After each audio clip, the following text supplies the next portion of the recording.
Welcome to the Inevitable You podcast featuring William Sumner, creator of the Inevitable You coaching system, which focuses on personal power and potential. It is a unique blend of the latest in neurosciences and New Age ideas and philosophies, and it is designed to help you discover your greatness. On today's show, William will be talking about how and why people change, and why change is not a process like most people believe. He will also discuss the psychology behind success and will teach you useful strategies you can start using today. Let me introduce you to William. A lot of people, when you first talk to them, I like to ask this question: do you think change is a process? So think that question, feel that question. Do I think change is a process? Well, most people will say, I do. I think it is a process. But here's the fact of the matter, and I want you to think about this. Change is not a process. Change happens instantly. And here's how it happens. You either stop doing something you no longer want to do, and there's a clear stop point, you never do it again. Or you start doing something that you do want to do. So these brilliant scientists in the late 70s, John Grinder and Ken Bandler, developed the science. They were looking at overachievers and successful people. This is where NLP comes into play, and they developed the science. And in studying overachievers, they looked at how people changed.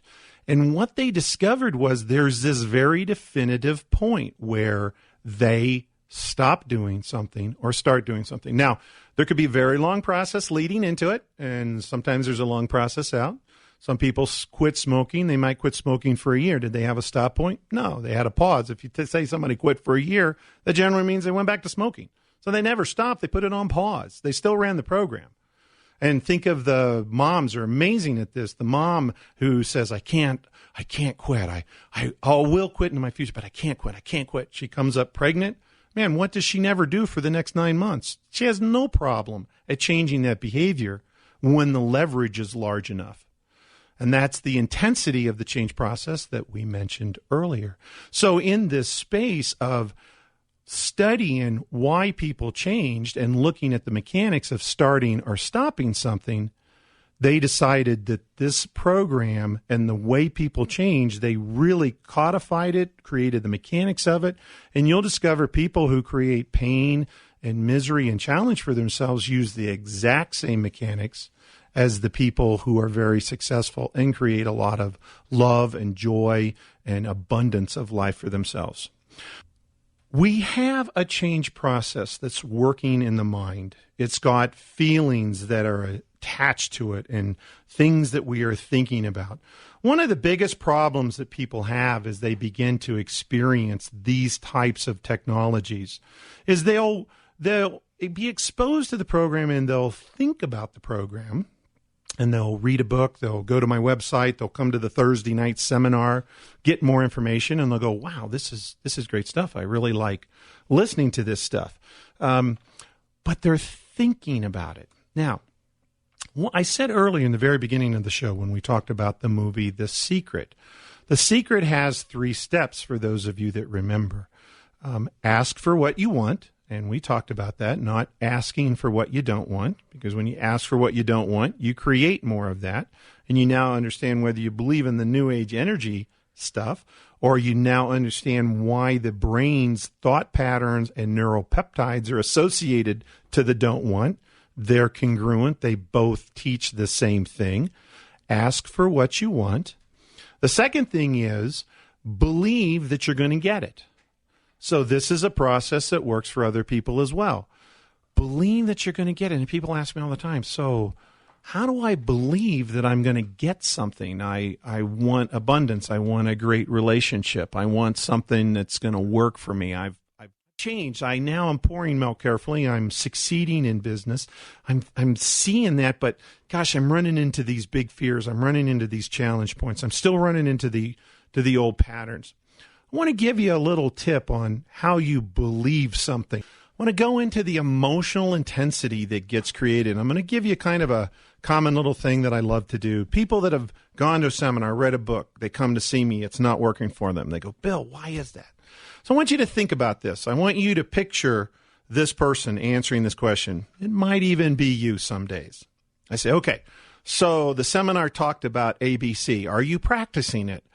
Oh, yeah, well, I did for a while, but, I kind of drifted away from it. Okay, so I will actually show me you practicing. So I want you to put your imaginary cap on. I want you to sit there with me, and there's somebody going, okay, I'm focused on abundance, or I'm focused on love, or I'm focused on sales success. All right, we're going to look at the emotional intensity that this person is creating in the moment that their neural patterns are focused. Because remember, I said repetition is one, emotional intensity is the other.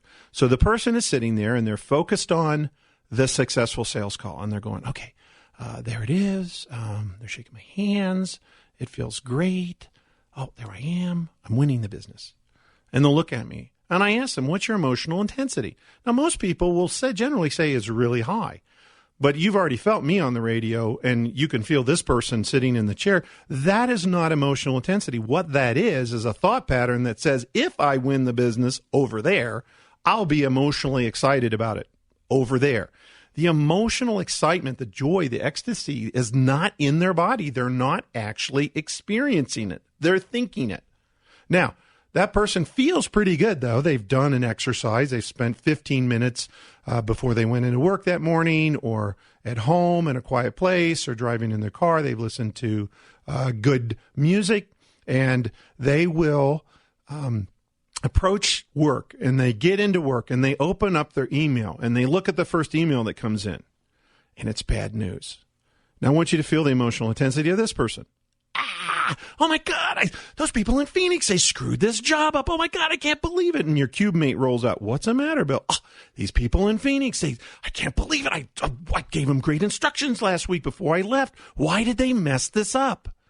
And when you think of the emotional intensity of that moment, it is actually very high in a negative sense. Now, here's what your cube mate does. Oh, those people in Phoenix, they screwed me last week too. They're terrible down there. And the two cube mates begin commiserating on the challenge in life, the problem in life, the thing that's going on. And the emotional intensity is now high. So when we look at this person in sum total of their day, they have spent a morning where they spent 15 minutes creating something that they thought of, that they focused on, but they had no emotional attachment to it, no emotional intensity. They didn't really feel like. So, for example, when people are working on Wealth and Abundance with me, and they're picturing the $10 million check from Ed McMahon, and they're sitting there going, oh, there it is. Ed McMahon brought the check in. Like, no, if Ed McMahon brought the check in, you'd be jumping up and down. You'd be going crazy. If you really think your emotional attachment to winning this business, leading the sales unit, creating and solving this challenge at work is a high emotional intensity, do that. I want to take a moment to thank you for listening to the Inevitable You podcast. If you are seeking additional information about what we have been talking about, please visit www.theinevitableyou.com.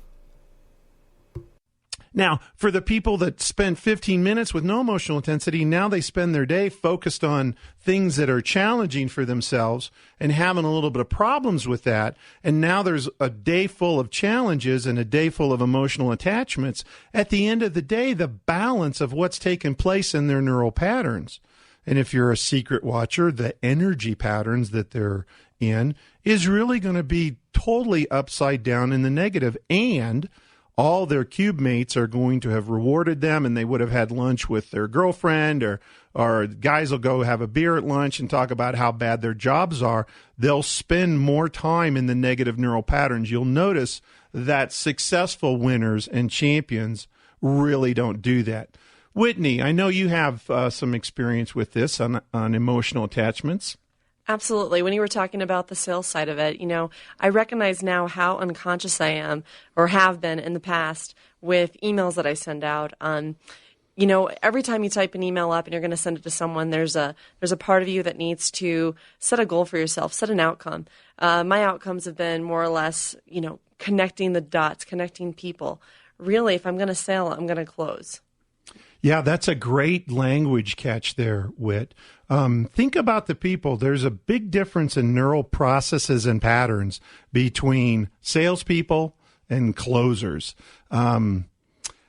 Most people, when you talk to them about being salespeople and you ask them what their goals are today, they'll use words like that, connect, or I want to sell, or are you interested? Yeah, have a good appointment, that kind of stuff. Closers, they never use that kind of language. They go, I want business. I want a signed contract. I want to win.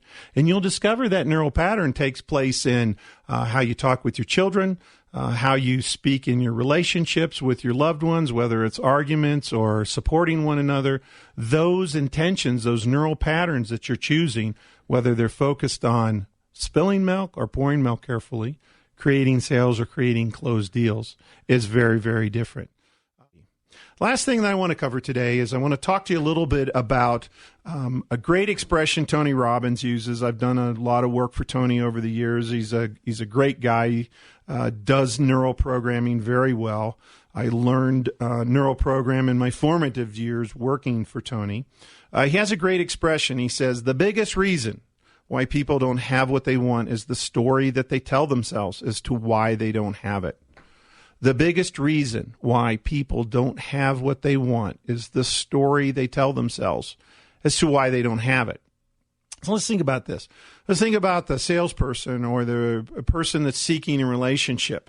And the neural patterns that they're using is why I'm not winning business. Well, let me tell you why I don't win business. My product isn't priced right, or the person, I don't have the right territory, or the woman that's seeking a relationship. Well, I'll tell you why I don't have this relationship. It's because men are like this, or because every man that I meet, they're either the good ones or all married. So, of course, in that neural pattern, they're not going to find a good man, because the only men that they will find that are good will be the married ones. So the new car that they bought and drove off the lot is not such a good car for them, because the new car that they have, which is good men are always married, these are the repetitive neural patterns that we tell ourselves as to why we don't have something. So changing that is really about understanding the truth and understanding the neural pattern. So if you're in that sales job, and there's a top salesperson who has the same price points and maybe might have even moved from your territory, and one of the stories you're telling yourself is like, well, that person took all of the best customers, you will discover that a champion will come in and take over a territory, or someone who is very skilled and good about relationships. What you're going to discover when you look at the mechanical processes about how they're thinking about it and how they're focused on it is really going to be in the stories that they tell themselves, which is really at the heart of the neural programming that's going to tell themselves. They're going to say, oh, I've got a great territory, or, this price point, it works for me because I can win with this price point, because there will be the top 10% of the sales force that's winning with that price point. There will be people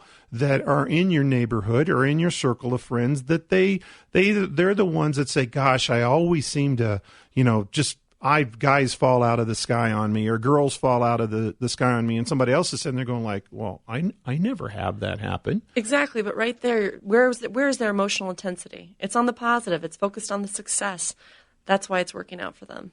Yes, and so in this place of stories versus truth, one of the most difficult challenges, Whit, is people that when they're telling their story is the truth. So maybe they had a terrible trauma, maybe they were abused, maybe their parents were really terrible parents. I mean, I don't think for a moment that there aren't some really bad parents out there. We know that they exist.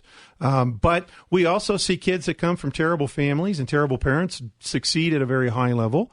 And we see kids who come from a very successful, loving, high-esteemed parents, and they don't do so well. And so trying to understand why that is will lie in the neural pattern and will lie in what we are telling ourselves. And so the person that says, well, I'm not doing well because I've been traumatized, or I'm not doing well because I've got this real significant challenge, and it's truthful, that's still a story, because you're enacting that part of your brain and you're enacting that part of your mind that's really about why you can't do it as opposed to why you can.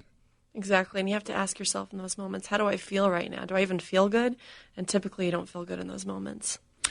Yes. And when you said a great sentence right there for the listeners, ask a question. The problem with most people is that the questions that they ask themselves to get to this success point generally are not very good questions. They're questions like, why can't I do this? Or why can't I succeed at this? Or why does this always happen to me? Well, when you ask your brain, why does this always happen to me? What's your brain going to tell you? Well, it always happens to you because you're not too cool. You're not too good. You don't have good neural patterns. You're accessing the wrong part of me. When you ask yourself, how can I succeed? Or when things work for me, why is that? What can I do to make those things work even better for me? Those are the people that will get great answers because they ask a great question. One of the single biggest tools that you can use to change the quality of your life is to change the quality of the questions that you ask yourself. And remember, you are inevitable. You are here to create the life that you're here to have. And there's not one person out there listening to this that you're broken. You've been told your life you're broken. You're not broken. There's not, one of the things I have real interesting dialogue and information is around alcoholism. I love AA. They're well-intentioned. They did great work in the last century, but it's last century technology. One of the things you're going to discover in neural pattern work is that people are not broken. They're not alcoholics. They have alcoholic strategies. Their brain is conditioned. Now, they might have genetic predispositions, and certainly some of them do. But we know that genetic predisposition is not cause and effect because not every person who has the gene is an alcoholic. Somewhere they learned to create alcohol as a strategy, and then somewhere they unlearned it. So they might be going around 12 years ago saying, I'm an alcoholic. There's no other place that you have successfully defeated a strategy 12 years ago and still identify it other than in that world. So focusing on those neural patterns, focusing on the life that you want, focusing on creating the emotional intensity and putting it in joy and happiness and love and ecstasy is really going to create the life that you want for yourself. Thank you for listening to the Inevitable You podcast. For more information on the psychology of success and how to create this for yourself, please visit our website at theinevitableyou.com. Please tune in next week for more great strategies for discovering your greatness.